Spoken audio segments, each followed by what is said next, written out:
Toute cette semaine, nous sommes à Bulgnéville, à la Marmite Beaujolaise, et c'est Rémi Lebouc, le chef, qui nous régale. On va réaliser la première recette de cette semaine, donc l'amuse-bouche, avec des petites tomates cerises du jardin notamment. Ouais. On va faire quoi, Rémi? On va faire juste une petite polenta, comme une pizza, si tu veux. D'accord. Avec un peu de concassé de tomates, les herbes du jardin et un petit anchois mariné au citron.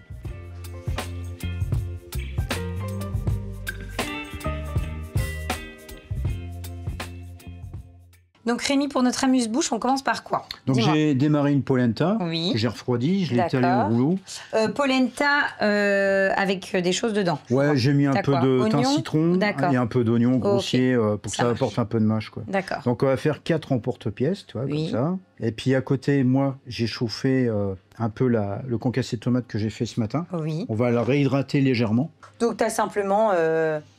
émonder tes tomates, retirer ta peau, etc. Puis tu la fais un peu compoter. Démarrer avec un peu compoté, avec un peu d'oignon, du thym. Et donc là, tu mets finalement tes bases de polenta directement dans ton petit concassé de tomates. Donc là, c'est prêt. Ok. Donc on a juste remis à température. Ouais, c'est tout. Donc là, je vais prendre une petite spatule. Donc tu le récupères et tu le mets directement dans ta petite cuillère. Donc, c'est la base, finalement, de notre amuse-bouche. Ouais. Donc là, je vais rajouter un petit peu au-dessus. Concassé comme ça dessus. Et puis, on va jouer un peu avec les textures. Je vais couper un peu de tomates cerises. D'accord. Donc, brut, cru, quoi. Ouais, cru. Donc, tu récupères tes petites tomates cerises du jardin. Toi, je mets une petite rondelle comme ça. Ouais, puis là, autant jouer le jeu avec les couleurs. Ouais, c'est ça. Et là, t'en mets juste une dessus. Ok. Et puis là, on va s'amuser avec nos petites herbes.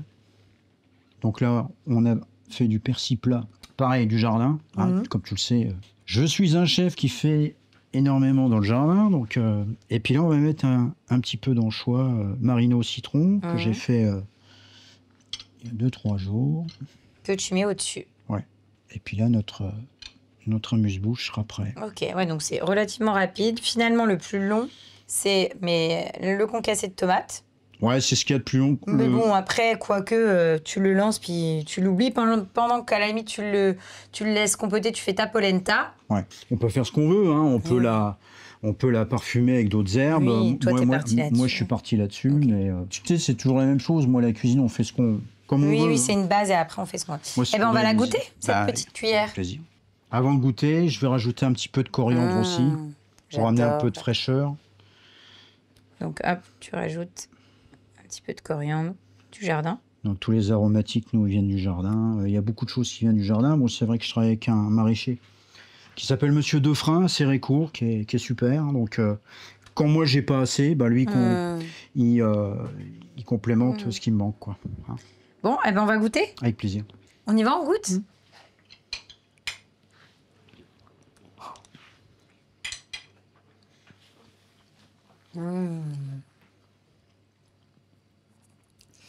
C'est top. On est vraiment en été, dans le sud. C'est excellent. Puis à la fin, tu as la coriandre qui ramène beaucoup de fraîcheur. Ce qui est amusant, c'est que tu tombes sur plusieurs étals de tomates particuliers. Puis la polenta, tu vois, juste là pour faire un petit support, un peu comme une pizza, quoi. Ouais, c'est vrai. Exactement. C'est vrai que au niveau du goût, t'as raison, ça peut ressembler un petit peu à une pizza parce que t'as la tomate et puis t'as quand même une base. Et puis avec la petite touche d'anchois. Tu vois, avec une chose simple, on peut faire un truc qui est plutôt sympa. Puis bah voilà, visuellement, c'est vrai que c'est joli et ça fonctionne super bien, quoi. Top. Bon, il n'y en a pas assez, c'est tellement bon que je... Bah, je sais, mais je peux t'en refaire si tu veux, c'est pas un souci. Hein. Non, on va faire quoi ensuite?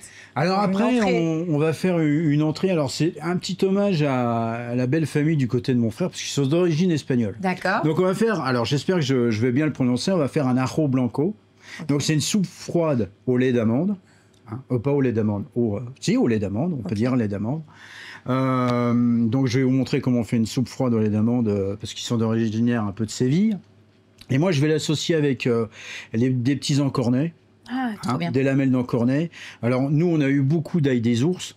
Hein. Donc on va faire une tempura d'ail des ours et on va accompagner ça d'une ratatouille froide, un peu style chutney, tu vois. Donc Rémi, on commence notre recette avec du lait d'amande, donc qu'on va chauffer. Est-ce que tu peux me rappeler le nom de cette recette-là? Alors l'arro blanco, j'espère que je le prononce bien, parce qu'on se moque souvent de moi. Oui. Donc bon, voilà, du côté de la famille de mon frère, que j'embrasse bien évidemment. Et, donc c'est une recette quoi? Espagnol. D'accord. Du côté espagnol. de Séville, quoi. Ils font ça. Je connais pas du tout. Ben moi non plus. Et puis je suis tombé là-dessus. Je me suis dit tiens, il y a une idée là. D'accord. Donc en gros c'est un gazpacho de lait d'amande froid. Voilà. Hein, enfin, c'est ça. Ok. Donc on chauffe le lait d'amande. Oui. On vient dedans ajouter une tranche de pain de mie toasté, de l'ail. Oui. Dégermé, du citron. Un jus de citron. Voilà. Et on va venir le renforcer avec une pâte d'amande. Ok. Enfin plutôt une crème d'amande non sucrée. Voilà. Alors attends, le truc reste dedans. Ça c'est le gag, hein. C'est là. Ça c'est moche. Mais oui, mais ça peut tous nous arriver. Bon, là c'est vrai que t'es vraiment... Ça c'est moche. Tu vois. Moi je vais faire le bêtisier, Estelle. Donc on en met un peu plus.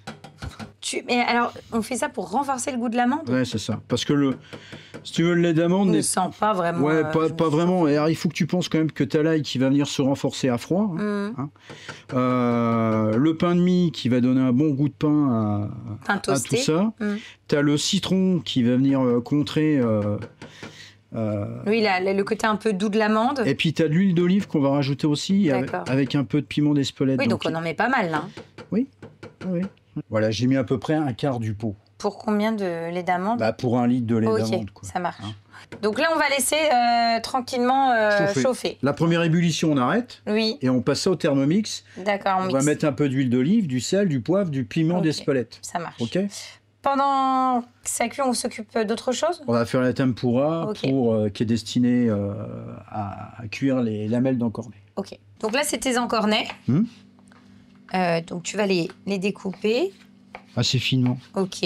Moi, à côté, tu vois, j'ai préparé ta tempura. Tempura avec... Il y a quoi dedans?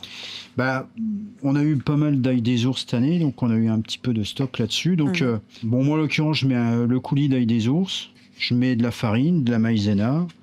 Je mets un peu de levure chimique quand même. Je mets de l'eau pétillante, bien évidemment. Je mets un peu plus de blanc d'œuf pour avoir beaucoup plus de croustillance. D'accord. Hein, et puis, on mixe tout ça au thermo. Et puis on obtient ça. Voilà. Donc là, je vais prendre les encornets. D'accord. Je les passe dedans comme ça. Ok. Donc tu mets tout dedans. Je mets tout dedans. Donc là, et ensuite, moi, je prends mes doigts. Ouais. L'idée, c'est de les imbiber. Oui, donc là, c'est bon, on a eu une première ébullition. On va mixer? On va mixer. Donc, blender, l'idée, voilà, c'est de mixer tout ça. Sachant qu'on va mixer et que c'est un gazpacho, hein, donc ça se sert froid. Ouais, donc il y a 12 heures. Le mieux, c'est quand même de le faire la veille pour le lendemain. 12 heures à l'avance, quoi. Ça marche. Mais on peut le faire à froid, hein, mais bon, moi, je trouve qu'on a un meilleur résultat à chaud. Ok. Ouais. Ça n'engage que moi. Hein. Donc, on le mixe et on le réserve après. Là, je vais saler, poivrer. Donc, sel. Poivre. Et un petit coup de pas trop. Hein. Pas trop, pourquoi? Parce que je mets du piment d'Espelette. Donc, il faut quand même que ça soit bien relevé. Ah oui, et on met un petit peu d'huile d'olive. Beaucoup d'huile d'olive. Bon, on est en Espagne. Hein. Et là, c'est parti, on ferme. Attends, je vais rapprocher un peu. Hop là.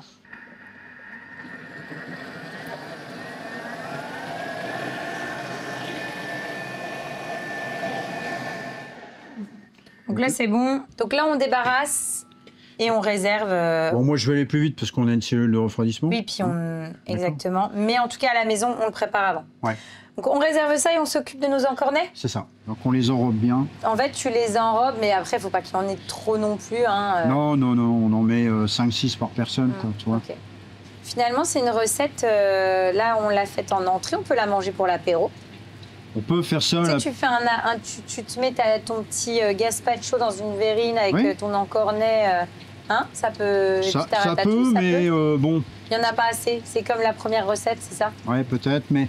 Après, t'en as pas assez. Mais ça va pas rester ferme. Hein, Mais juste une question, du coup, en Espagne, ils le mangent en entrée comme ça? Ou en plat principal, ce gazpacho? Ah, c'est une entrée ou c'est un truc qui déguste à l'apéro, quoi. D'accord, ok. Hein? Façon tapas. Ouais, c'est ça.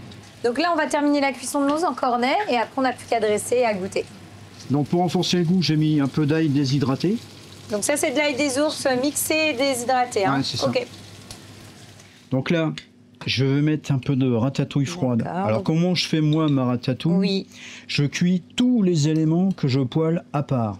Une fois que tous les éléments sont cuits, je les mets dans une calotte et je mélange tous les aliments.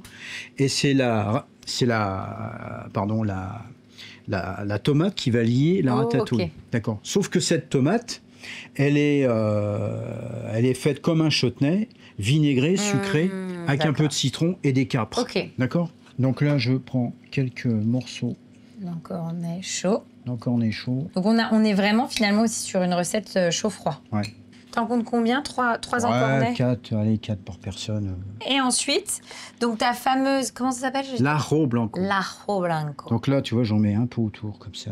Ah, et c'est fou parce que finalement, une fois que c'est froid, ça a vraiment pris un peu plus en consistance. On est un peu sur une pâte. Le pain fait épaissir et puis le lait d'amande, une fois qu'il bout, il épaissit naturellement. D'accord. En fait, ça fait comme une sauce pour le coup. Ouais, ça fait un condiment. J'ai fait un peu de chips de patates, tu vois. Oui, pour apporter du croustillant. Ouais, que je vais piler. Émietter sur le dessus pour apporter un petit peu de croustillant. Ouais.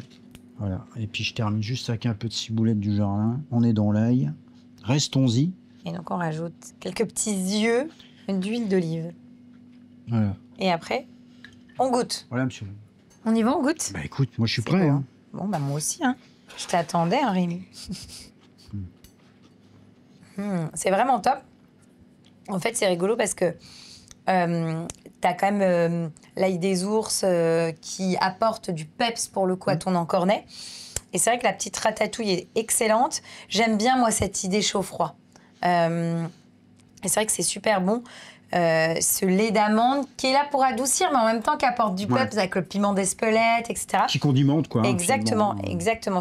On est vraiment sur un condiment. C'est très, très bon. Merci. J'aime beaucoup. Et c'est une recette, là, on l'a faite en entrée, mais on peut l'imaginer vraiment à l'apéro. Comme en Espagne, finalement, un peu de façon tapas. Tu vois, tu as ton encornet, hop, tu trempes, absolument. etc. On pourrait. Ouais. Top. Très sympa. Merci. Encore une belle recette. Je valide, chef. On fait quoi ensuite? On va faire un cordon bleu de merlu avec du fenouil. Donc là, on va tout de suite mettre... on va suer les oignons. Les oignons à suer. Donc, t'as mis quoi? Un peu d'huile d'olive? Et une gousse d'ail. Et une gousse d'ail. Voilà. Ok. Donc là, on va les faire suer. Ouais. Donc ça, c'est la base pour réaliser notre fameuse purée de fenouil. Ouais. Fenouil pomme de terre. Ouais, je mets un peu de patate quand même parce que comme le fenouil va être un peu plus liquide normalement, hein. Donc j'ai rajouté un peu de patate de façon qu'elle soit assez onctueuse et épaisse. Ok. Et donc là, on a une préparation, c'est une sauce pour accompagner notre cordon bleu, c'est ça, de merlu. C'est quoi? C'est comme une soupe de poisson. D'accord. Voilà. Donc c'est quoi? C'est la base d'un fumet? Je récupère les arêtes de mon poisson. Oui. Je fais suer comme un fumet de poisson, garniture aromatique, les arêtes. Je mets du concentré de tomate, je mets des tomates du jardin, je mets de la badiane et je mouille ça avec un tout petit peu de fond de vin blanc et de l'eau à hauteur. Et ça mijote tranquillement et je le passe et c'est la chair du poisson qui fait que le fumet est lié. Donc ça fait comme une soupe de poisson. Ok. Et donc là on ajoute le fenouil et les pommes de terre. Particularité, tu as récupéré finalement les premières feuilles du fenouil. Les 2 premières feuilles. Ok, parce que... parce que c'est là qu'il y a plus de fibres. D'accord, et là comme l'idée c'est de faire une compotée. Voilà. Ok. Ouais. Donc on laisse tranquillement compoter. On va mouiller au lait. Ah, on mouille au lait. On fait une purée. Ah oui, c'est une purée, c'est vrai. Donc tu mouilles avec ton lait. Donc là tu ajoutes du gros sel à couvert et on part pour... À peu près 20-25 minutes. Ok. Tu m'avais parlé de merlu. Ouais, du merlu, j'en ai plus malheureusement. Donc ça sera du lieu noir. D'accord. Voilà. Bon, on peut faire avec du merlu. Mais on peut faire avec du merlu, on peut faire ce qu'on veut dans la vie. Voilà, c'est pas un souci. Bon. Voilà. Donc là, j'ai préparé un caviar d'aubergine. Oui. Hein. Donc le but, on va le tapisser un peu. Tu peux enlever ça? Ah mais tu enlèves ce que tu veux, t'es chez toi. Donc, tu mets un caviar d'aubergine. Donc, c'est simplement des aubergines. Des aubergines. Que tu as fait cuire et tu as récupéré la pulpe. On a récupéré la pulpe. J'ai tapissé avec un peu du thym citron du jardin, un peu d'ail. Puis Puis on a mixé tout ça avec un peu d'huile d'olive. Voilà. Ensuite, on met un peu de Brouwer. d'accord, c'est quoi comme fromage? Un Brouwer, c'est comme le comté, c'est un fromage régional qui est fabriqué à l'Ermitage. C'est un fromage du coin, enfin même de Bulgnéville. Ah oui, de Bulgnéville, absolument. Oui. Donc là, du basilic du jardin. Oui. Donc que tu mets au-dessus. Donc cordon bleu, voilà, c'est vraiment ma façon. Hein. C'est pas. Oui, il y a c'est rien. pas le cordon bleu avec le poulet, le jambon et compagnie. Il y a rien de cordon bleu là, en fait. Voilà. Hein? Oui, en fait, c'est un. Moi, je l'ai appelé cordon bleu, mais c'est vrai que c'est pas un cordon bleu dans le sens. On n'a pas de jambon. On n'a pas de poulet, on n'a pas de jambon. On n'a pas de poulet. On cherchait l'erreur, hein, c'est comme ça. Ah, mais non, tu sais pourquoi tu as été induit en erreur et que tu as pu l'appeler cordon bleu? C'est juste parce que tu as du fromage au milieu. Ah, c'est ça. C'est peut-être le seul truc qui réunit le cordon bleu. Pensez au cordon bleu. Ouais. Non, et on va le paner quand même. On va le paner, oui. Ouais. Bon, c'est un cordon bleu à la façon Rémi Le Bouc. Ouais, c'est ça. Comme d'hab, quoi. Alors après, on va les refermer. Donc on remet un petit peu de... Ok. Alors, faut pas trop en mettre. Hein, c'est pour ça que Rémi, il m'a pas laissé... Moi, j'ai l'habitude, donc... Il m'a pas laissé charger le cordon bleu. C'est ça. Parce que sinon, on n'aurait pas pu le fermer. C'est ça. Voilà. Donc là, j'ai du blanc d'œuf. Pourquoi le blanc d'œuf? Parce que c'est plus léger et on obtient un meilleur résultat pour faire du pané en général. D'accord. Hein, on va le paner 2 fois. Ah, mais si tu veux, je le fais pour pas que tu te salisses les mains, regarde. Donc là, c'est bon. On va terminer les autres et après, on passe en cuisson. C'est ça. Et donc là, on passe en cuisson. Ouais, à peu près 5 minutes de chaque côté. D'accord. Il faut prendre des poissons qui sont faciles à cuire. Donc 5 minutes de chaque côté, le temps pour nous finalement de mixer la purée, notre petite purée de fenouil pommes de terre. Blender, on récupère et donc on retire l'excédent de lait pour mixer l'ensemble. Donc je vais rajouter du beurre. Oui. Hein, parce que moi, il n'y en a jamais assez. Hein. Et on va mettre un peu de miel. Oui. Et un peu de vinaigre de miel. D'accord. Un petit coup de moulin à poivre. Et puis du sel. Tu me dis stop. Ouais, c'est bon, c'est bon. Hop, donc une belle cuillère de miel. Absolument. Et je mettrai le vinaigre à la fin. D'accord, on mixe.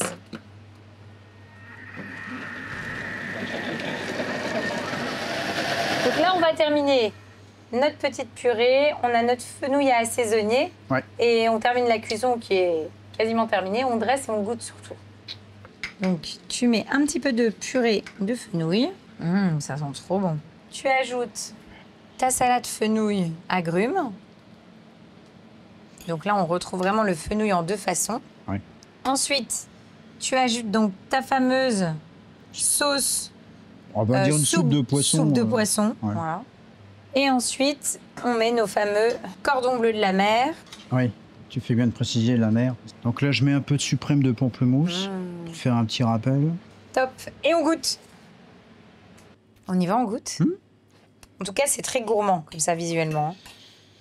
On essaye. Tout de suite, quand tu as le côté pané avec le bon fromage, c'est top parce que, en fait, ce que j'aime beaucoup, alors moi, j'aime vraiment bien le fenouil, mais je trouve que tu as le goût du fenouil sur la partie, effectivement, purée. Tu l'as dans l'autre version qui pepse un peu plus avec ton assaisonnement, etc. Et tu as le côté gourmand, un peu enfance, etc. Cordon bleu avec le fromage, mais en même temps, j'ai envie de dire, pour ma part, plus de finesse, parce que c'est vrai qu'avec le poisson, c'est top, quoi. Ouais. J'aime vraiment bien.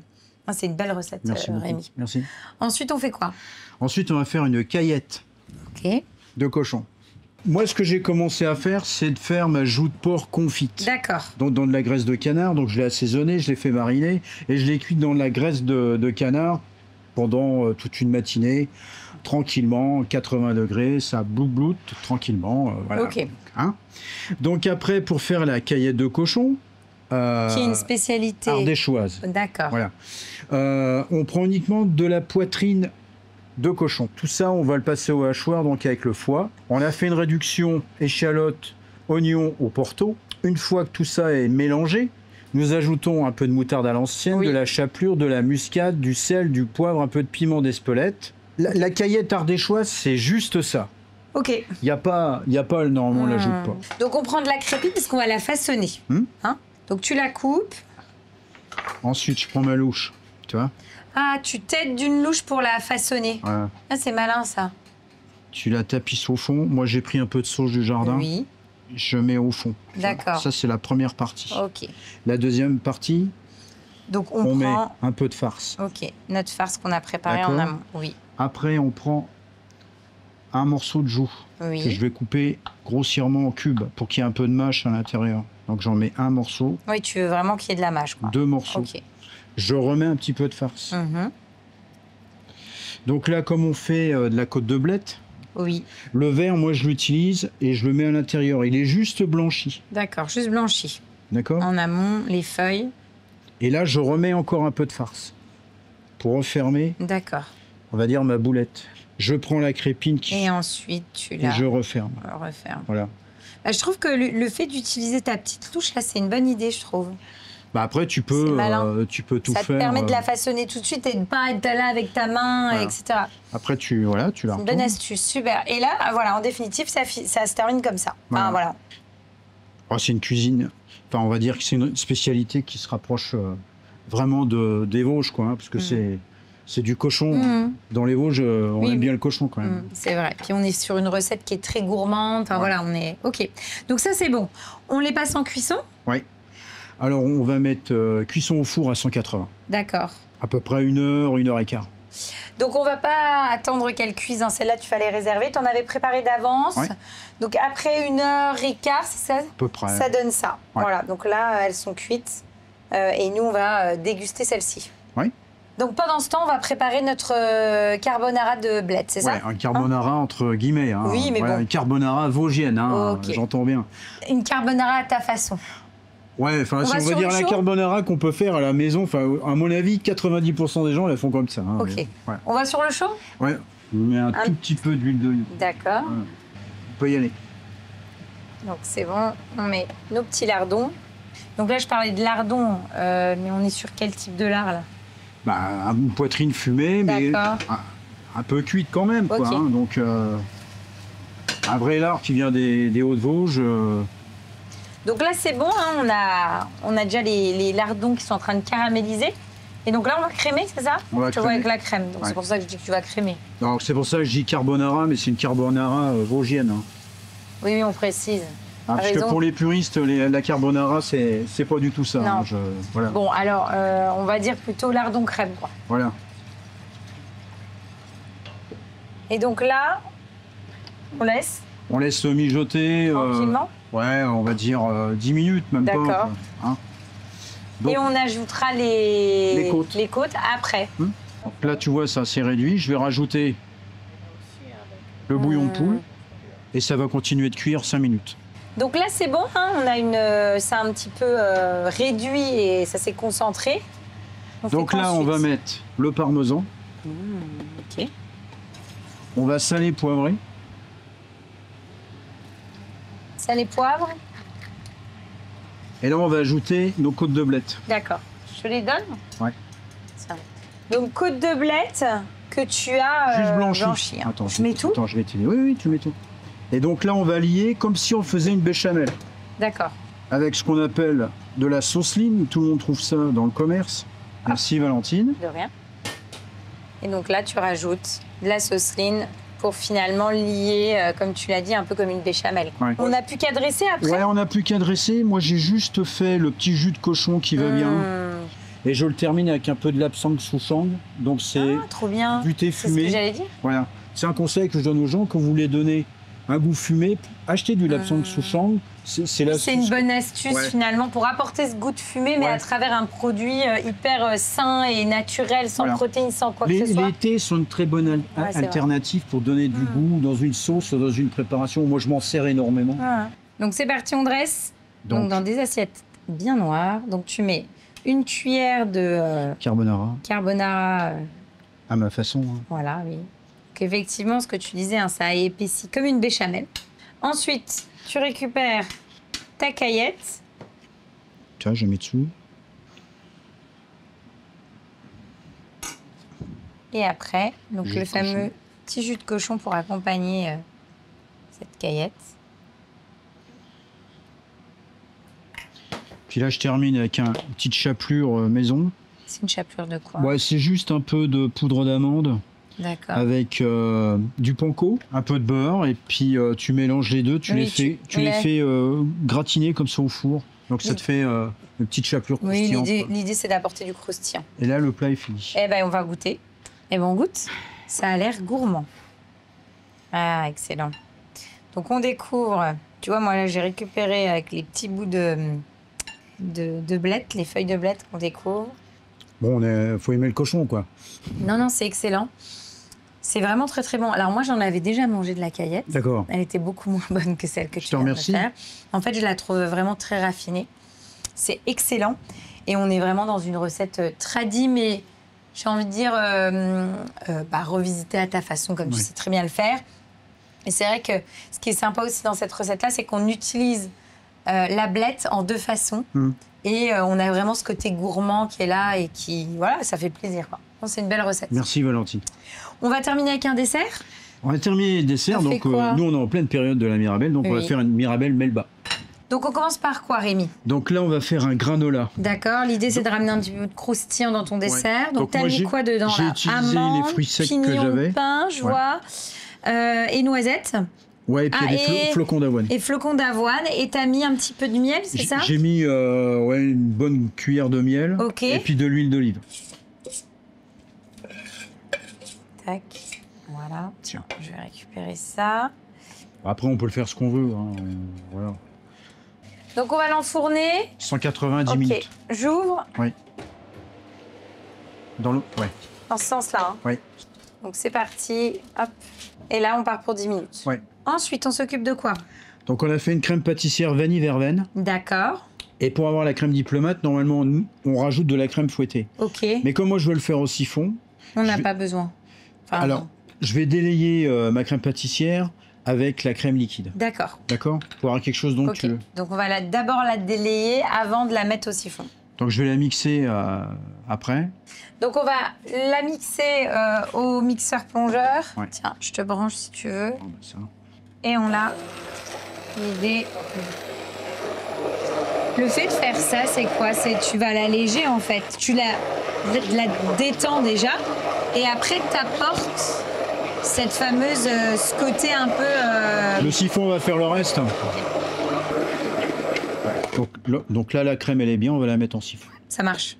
Donc, on la met au siphon. Ouais. Donc, toi, tu es parti sur l'entonnoir. Bah, c'est mieux. Bah, je te dis ça parce qu'il y en a qui mettent ça sans l'entonnoir. À chaque fois, on se pose ces questions en se disant ça va y aller ou ça ira pas? Donc ça, c'est bon. On met bien le petit joint. Et ensuite, on cartouche. 2 fois? Oui, au moins 2 fois. 2 cartouches.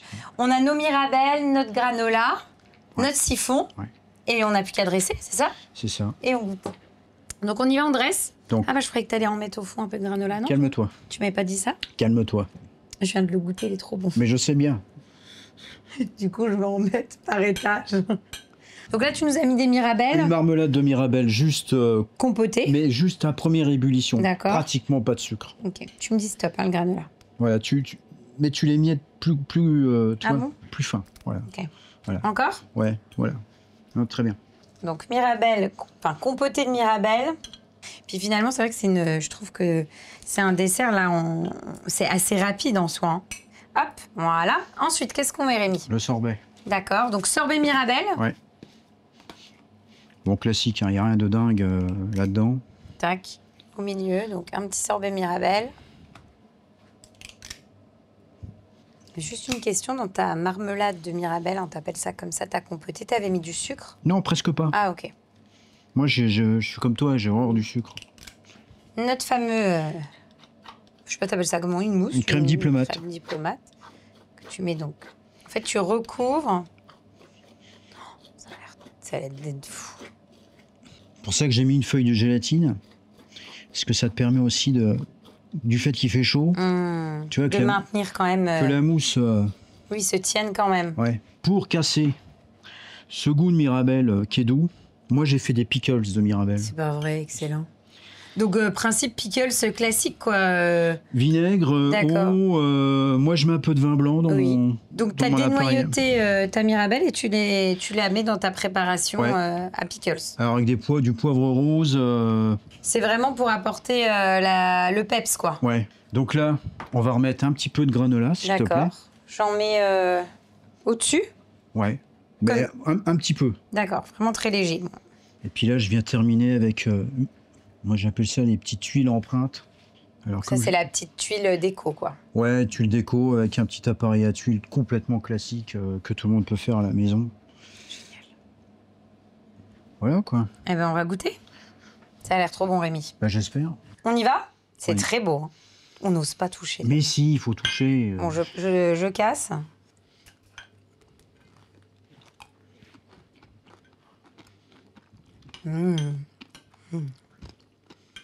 C'est top. Pour moi, il y a tout dans ce dessert. On a effectivement des textures, du croquant, voilà, du moelleux, un côté très aérien. Ça fonctionne très bien. J'avais peur que ça soit un peu trop sucré, parce que la Mirabelle reste quand même un fruit sucré, mais c'est vraiment excellent. J'adore. C'est tout ce que j'aime. Non, c'est top. Belle réussite. Merci à toi, Rémi. Mais moi, c'est un plaisir, vous le savez. Bah, voilà, à chaque fois qu'on vient te voir, en règle générale, c'est 2 fois dans l'année. Franchement, on passe toujours un bon moment, on rigole beaucoup. Oui.